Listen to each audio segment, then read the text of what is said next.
এটা প্রকৃত সত্য যে অধিকাংশ মুমিনা অধিকাংশ মুমিন নারী পুরুষ চান কিছু নেকামল করবেন, যে নেকামল তার হৃদয়ে শান্তি নিয়ে আসবে, দুনিয়ার জীবনে বরকত আনবে, আখিরাতে আল্লাহর জান্নাত মেলাবে। এদিকে আগ্রহ বলতে গেলে প্রায় সকল মুমিনেরই আছে, কিন্তু কখনো অলসতায়, কখনো কষ্টের কারণে, কখনো ব্যস্ততায় আমল করতে পারেন না। কিন্তু এমন কিছু আমল রয়েছে যেগুলো করার জন্য আমাদের কষ্টও হয় না, অলসতার কোনো সাথে সাংঘর্ষিক নয়। এই ধরনের আমলগুলো জানলে আমরা করতে পারি। পাশাপাশি আপনি যেটা বলেছেন যে কিছু পাপ আছে যে পাপ করে কোনো লাভ হচ্ছে না, কিন্তু অকারণে করছি, একটু অসচেতন হওয়ার কারণে আমাদের আমলনামায় পাপের বোঝা জমা হয়। এই জাতীয় অনেক বিষয় রয়েছে, তার ভিতরে প্রথমে যেটা মনে পড়ছে সেটা হলো যেমন রাস্তা থেকে কাটা সরিয়ে দেওয়া, কষ্টদায়ক জিনিস সরিয়ে দেওয়া। আমরা চলার পথে, আমরা সকালে বাড়ি থেকে বেরিয়েছি, বিকালে বাড়ি ফিরে যাব, চলার পথে এই চলতে চলতে অগণিত পুণ্য আমরা অর্জন করতে পারি বিনা পরিশ্রমে। তার ভিতরে সংক্ষেপে দু একটা প্রথমেই বলি। আপনি রাস্তা থেকে বেরিয়েছেন, একজন মানুষকে ছোট্ট একটা ভালো কথা বললেন, একটু হাসি মুখে দেখা করলেন, একটা ছোট্ট একটু সহযোগিতা করলেন, এটা প্রতিটিতেই বড় নেকামল। এর জন্য আপনি যাওয়ার পথে চলে যাচ্ছেন, একটা তো দেখলেন রাস্তার পাশে একটা ময়লা রয়েছে, অতটা কলার চোচা পড়ে রয়েছে, তুলে ফের সরিয়ে দিলেন। আল্লাহ রসুল সাল্লাল্লাহু আলাইহি ওয়াসাল্লাম বলছেন, আল ঈমানু বিদআতুন ওয়া সাবউনা শু'বা, ঈমানের বিভিন্ন শাখা রয়েছে, 70-এরও অধিক শাখা রয়েছে। তার ভিতরে একটা শাখা হলো, তার ভিতরে সাধারণ একটা শাখা হলো ইমাতাতুল আযা আনিত তারিক, রাস্তা থেকে কষ্টদায়ক অসুবিধা নয়, দুর্গন্ধের কারণে হোক, পায়ে ব্যথা লাগবে বা চলার পথে করতে হবে, গাড়িগুলো ক্ষতিগ্রস্ত হবে, যে কোনো কষ্টদায়ক জিনিস রাস্তা থেকে সরিয়ে দেওয়া, এটা ঈমানের একটা অংশ, অত্যন্ত বড় নেকামল। এটাকে ঈমানের সাথে রাসূল জড়িয়ে রেখেছেন, ঈমানের সাথে। অন্য হাদিসে আসছে, সহিহ মুসলিম অন্যান্য গ্রন্থের হাদিস, রাসূলুল্লাহ সাল্লাল্লাহু আলাইহি ওয়াসাল্লাম বলছেন, রাআইতু রাজুলান ইয়াতাকাল্লাবু ফিল জান্নাতি ফি গুসনি শাজারাতিন কাতাআহু আন তারিকিন নাস, আমি দেখলাম একটা মানুষ জান্নাতে বিচরণ করছে। তার কারণ, সে রাস্তা দিয়ে যাচ্ছিল, দেখে একটা গাছের ডাল, কাটাওয়ালা ডাল ঝুলে রয়েছে, মানুষের কষ্ট হচ্ছে যেতে, সে নিজের উদ্যোগে গাছের ডালটা সরিয়ে মানুষের জন্য, পীর সাহেবের জন্য নয়, শুধু মৌলানা সাহেবদের জন্য নয়, কে রাস্তা দিয়ে যাবেন সেটাও নয়, মানুষ যাবে, এই মানুষের কষ্ট দূর করে দিল। আল্লাহ এত খুশি হলেন যে এই কর্মের কারণে তার গুনাহগুলো মাফ করে দিলেন, তাকে জান্নাত দান করলেন। সুবহানাল্লাহ, কাজটি কিন্তু অতি সহজ। আমরা এখানে একটা তুলনা করতে পারি। আমরা অনেক সময় রাস্তা দিয়ে যাই, গাড়ি নিয়ে যাচ্ছি, রাস্তাটা একটু ভেঙে আছে, বেশ গর্ত হয়ে গেছে, অনেক সময় বলি যে ভাই এর গর্তটা মেরামত হয় না কেন? বলে চেয়ারম্যান সাহেবকে বলা হয়েছে, চেয়ারম্যান সাহেব বাজেট চেয়েছেন, এমপি সাহেবকে বলেছেন, ইত্যাদি, কয়েক বছর ধরে চেষ্টা করা হচ্ছে। লক্ষ্য করেন, ওই আশেপাশের বাড়িরা যদি 3 ঝুড়ি করে মাটি দেয়, রাস্তাটা সুন্দর হয়ে যায়। আমরা দীর্ঘ বসে থাকি, কবে সরকার ঠিক করে দেবে। সরকারের দায়িত্ব আছে, করবে, কিন্তু আমি যদি করতাম তাহলে ওই পথে যত মানুষ যেত আমি সব পেতে থাকতাম, সরকার করার আগে আমি সবগুলো পেয়ে যেতাম। এভাবে খুব সহজেই আমরা চলার পথে সকাল থেকে সন্ধ্যা পর্যন্ত যে কোনো ভাবে মানুষের চলার পথের কষ্টের জিনিস দূর করে দিলে। আমি কিছু উদাহরণ দিই। আপনি পাবলিক টয়লেটে গিয়েছেন, আপনি পাবলিক টয়লেটে যেয়ে দেখলেন টয়লেট ময়লা, আপনি সাফ করে দিলেন, কেউ দেখলো না, কিন্তু আপনি মানুষের জন্য কষ্ট দূর করে দিয়েছেন। কিন্তু স্বভাবের কাজ, এটার পুরস্কার কিন্তু দুনিয়া থেকে আপনাকে দেবে না, কিন্তু যার কাছে স্বভাবের জন্য আপনি করেছেন তিনি অবশ্যই তিনি দেবেন। আর এর জন্য আপনার সময় ব্যয় হয়নি, আপনি তো বাথরুমে গেছিলেনই, বড়দের একটু নাক মুখ বন্ধ করে বালতি পানি ঢালতে হয়েছে, এর বেশি কিছু না। সেটাই। তো এইভাবে আমরা চলার পথে সকাল থেকে সন্ধ্যা পর্যন্ত লিফটে উঠে, গাড়িতে উঠে, রাস্তার পাশে গাড়ি পার্কিং এর সময়, হাঁটতে চলতে অনেক সওয়াব আমরা বিনা কষ্টে অর্জন করতে পারি। সুবহানাল্লাহ। সেই সাথে স্যার আমরা প্যারালালি সহজ পাপের বিষয়গুলো জেনে নেই। যেমন ধরেন যে এটা তো পুণ্যের কথা বললেন, রাস্তা থেকে এসব কষ্টদায়ক জিনিস সরিয়ে দেওয়া, মানুষের উপকারের জন্য যে কোনো কাজ করা, সেটা যদি সুযোগ থাকা সত্ত্বেও কেউ না করে, তাহলে এর জন্য কি কোনো শাস্তি বা ধমকের কথা হাদিসে আসছে কিনা?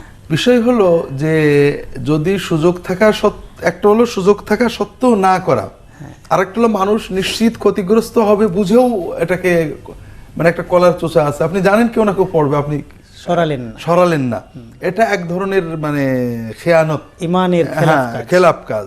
আর এর চেয়েও বড় হলো যে আপনি কোনো কষ্টদায়ক জিনিস রাখলেন, আপনি কলাটা খেয়ে চুষা ফেলে দিলেন, হ্যাঁ, আপনি গরু জবাই করে ময়লাগুলো রাস্তার পাশেই রেখে দিলেন, আপনি কিছু ইট রাস্তার পাশে রেখে দিলেন, মানুষের কষ্ট হলো।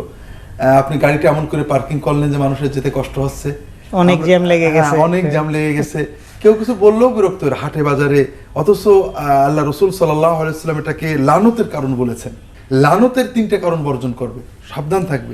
সেটা কি? অভিশাপ। যে কর্ম করলে অভিশাপ আসবে আল্লাহ রসুল আল্লাহর ফেরেশতা সবার পক্ষ থেকে। সেটা কি? যে তুমি পানির ঘাটে অথবা রাস্তার পাশে পেশাব পায়খানা করবে, অথবা কোনো ময়লা কষ্টদায়ক জিনিস রাখবে। তো এগুলো থেকে আমরা খুব সহজে বুঝতে পারি যে আমরা যদি আমাদের কারণে রাস্তাটা জাম হয়ে যায়, আমার কারণে রাস্তায় চলাচলে মানুষ কষ্ট পায়, আমার কারণে মানুষ ক্ষতিগ্রস্ত হয়, আমার কারণে একটা মানুষের পা পিছলে পড়ে যায়, আমার কারণে রোগ ব্যাধি ছড়ায়, আবহাওয়া দূষিত হয়, তাহলে এর জন্য আমরা মানে মানে কোনো কষ্ট এবং লাভ ছাড়াই অনেক পাপ অর্জন করে ফেললাম। আল্লাহ তাআলা আমাদের হেফাজত করুন। আলহামদুলিল্লাহ। স্যার, ছোটখাটো সহায়তাগুলো মানুষকে যেগুলো আমরা সহজেই করতে পারি স্যার, এগুলো সম্পর্কে যদি কিছু বলতেন। জি, এটা আল্লাহ রাসূল সাল্লাল্লাহু আলাইহি ওয়াসাল্লাম বলছেন যে মানুষের দেহে যে অঙ্গ প্রত্যঙ্গ জোড়াগুলো রয়েছে, আল্লাহ যে এই যে আমাদের কত সুন্দর দেহটা দিয়েছেন, এগুলোর পক্ষ থেকে প্রতিদিন আমাদের দায়িত্ব হলো, ফরজ দায়িত্ব হলো আমরা আল্লাহর পথে দান করব। সাহাবীরা প্রশ্ন করলেন, এত টাকা কোথায় পাবো ইয়া রাসূলুল্লাহ, আমরা দান করব, প্রতিদিন দান করব, প্রতিদিন এত টাকা কোথায় পাবো? তিনি বললেন, না, দান করতে টাকাই লাগে না, শুধু দান করার আরো পদ্ধতি আছে, আরো পদ্ধতি আছে। তুমি একটা মানুষ পথে যাচ্ছে, তাকে একটা পথ বলে দিলে, ভাই কোন দিকে, এদিকে, এটা একটা বড় দান।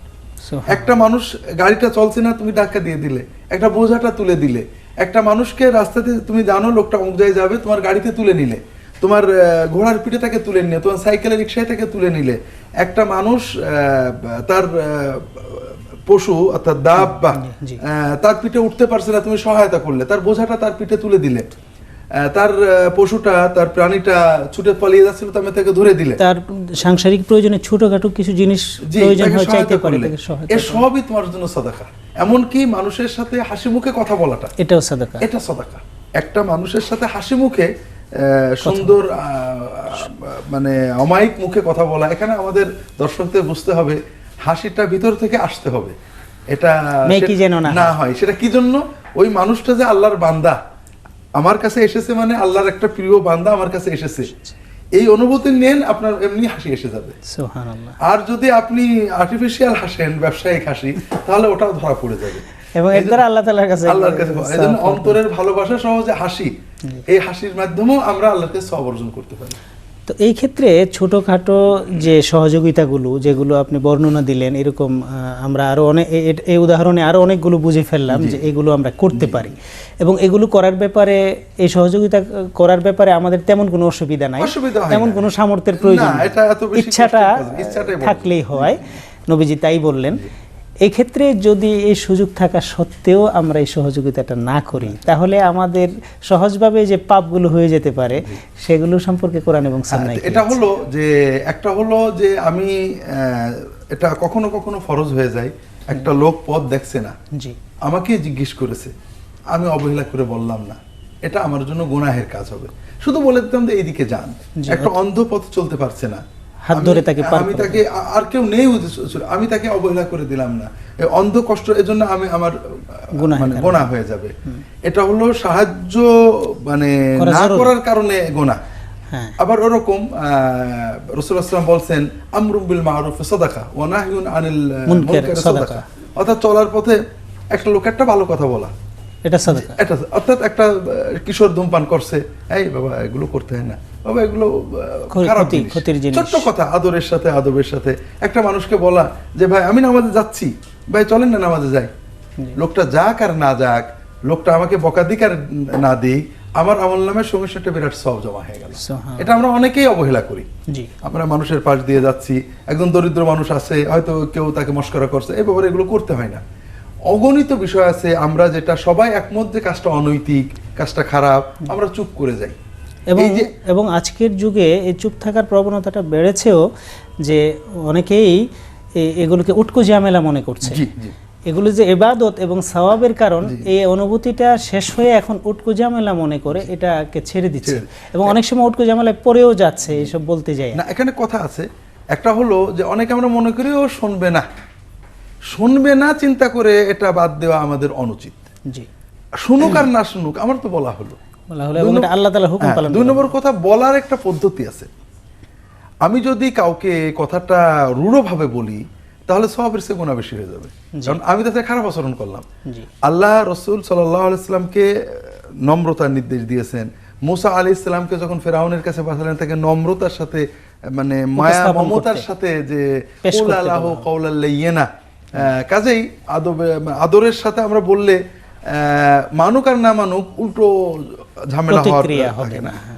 আর এই ধরনের আমরা এটা করলে যেমন বড় সওয়াব, এটা বর্জন করা, এটা আমাদের জন্য কখনো ফরজ তরকের পাপ, কখনো ফরজে কিফায়া তরকের পাপ, এগুলো আমাদের কখনো নফল তরকের পাপ, নফল তরকের মানে ক্ষতি আমাদের জীবনে এনে দেয়। জি, তো এই পর্যায়ে আল্লাহ সুবহানাহু ওয়া তাআলা কুরআনুল কারীমে সূরা মাউনের মধ্যে ধমকও দিয়েছেন। হ্যাঁ, আল্লাহ তাআলা কোরআন কারীমে ও বিভিন্ন জায়গায় রাসূলুল্লাহ সাল্লাল্লাহু আলাইহি ওয়াসাল্লাম বারবার বলেছেন, বিভিন্ন জায়গায়, যে ছোটখাটো সহযোগিতা না করা, তোমার সম্ভব ছিল, একজন সাহায্য চেয়েছে তারপর তুমি সাহায্য করনি, এটা বিভিন্ন রকমের আল্লাহর গজব শাস্তি নিয়ে আসতে পারে। তার একটা যেটা বললেন সূরা মাউনে, আল্লাহ বলছেন ওয়ায়ামনাউনাল মাউন আর আইতাল্লিযু কাযযুবু বিদ্দীন। কাফেরের চরিত্র কি?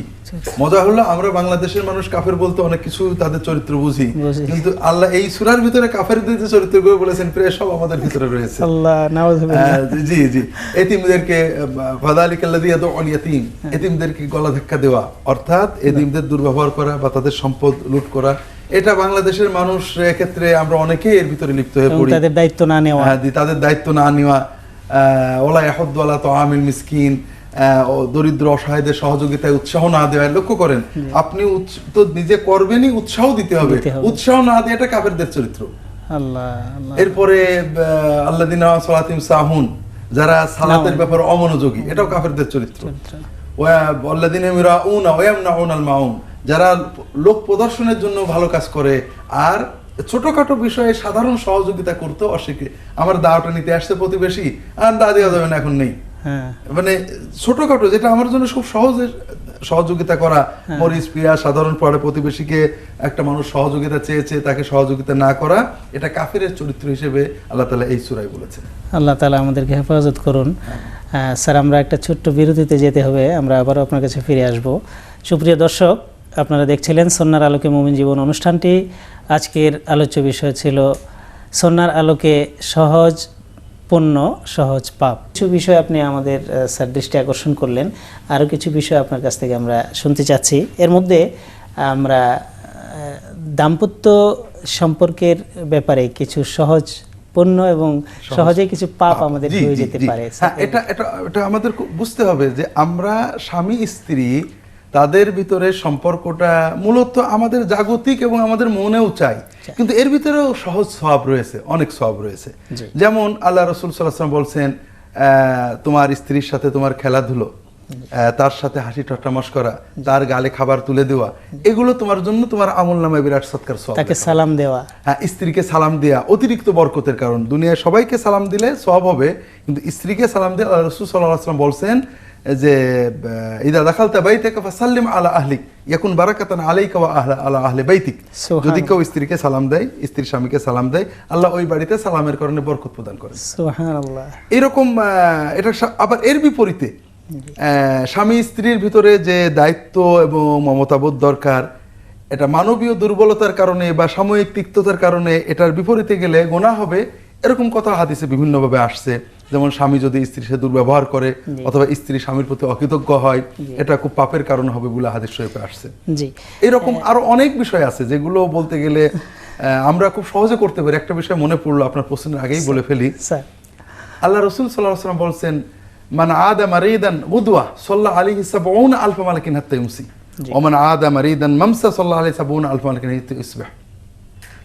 যদি কেউ সকালে, দুপুরের আগে, যে কোনো সময়ে একজন অসুস্থ মানুষকে দেখতে যায়, সন্ধ্যা পর্যন্ত ৭০,০০০ ফেরেশতা তার জন্য দোয়া করতে থাকে। সুবহানাল্লাহ।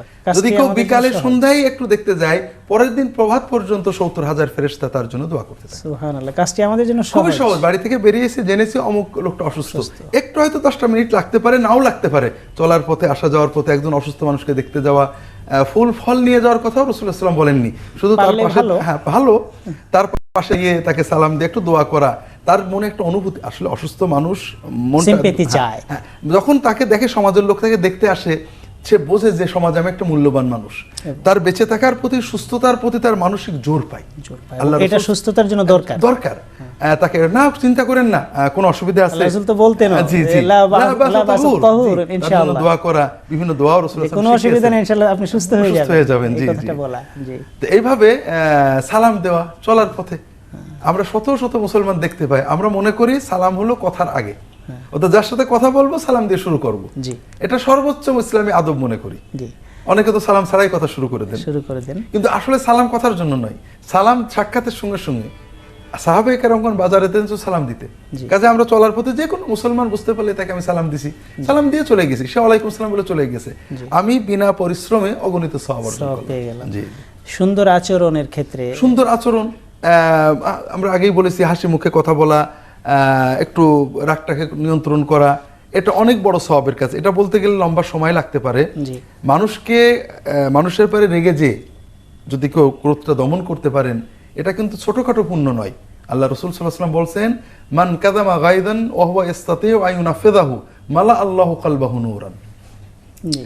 যদি কেউ কারোর উপর রেগে গিয়েছে, এমন ব্যক্তির উপর রেগেছে যে ব্যক্তিকে সে রাগের কারণে একটু শাস্তি দিতে পারে, চট দিতে পারে, কিল দিতে পারে, তার রাগটা এক্সিকিউট করা সম্ভব, নিজের স্ত্রী, ছেলে মেয়ে, অধীনস্থ লোক, গরিব মানুষ, যার উপর রাগ করে, রিক্সাওয়ালা, শ্রমিক, ড্রাইভার, তার ক্ষমতা ছিল তাকে রাগের কারণে মানে শাস্তি দেওয়া বা গালি দেওয়া, আঘাত করা, কিন্তু সে ক্রোধ দমন করলো। আল্লাহ এত খুশি হন যে কিয়ামতের দিন তার অন্তরটাকে আল্লাহ তাআলা নূর দিয়ে ভরে দেবেন। সুবহানাল্লাহ, সুবহানাল্লাহ, এটা অত্যন্ত বড় ইবাদত। এটা ক্ষমার কথা বললেন, সেই সাথে সবরের বিষয়টা, হ্যাঁ, সবরও একই রকম। চলার পথে বিভিন্ন একটু সবর করতে অভ্যস্ত হলে আমরা অনেক সওয়াব অর্জন করতে পারি। কেউ যদি হাসি দেয়, জি, সেই ব্যক্তি আলহামদুলিল্লাহ বলবে, এটা সুন্নত ইবাদত, আর আমি তার জবাবে ইয়ারহামুকাল্লাহ বলবো, এটা অনেকই খুব সহজ। চলার পথে বসে আছে, একজন হাসি দিয়েছে, আলহামদুলিল্লাহ বললাম, ইয়ারহামুকাল্লাহ বললাম, আমরা সওয়াব পেয়ে গেলাম।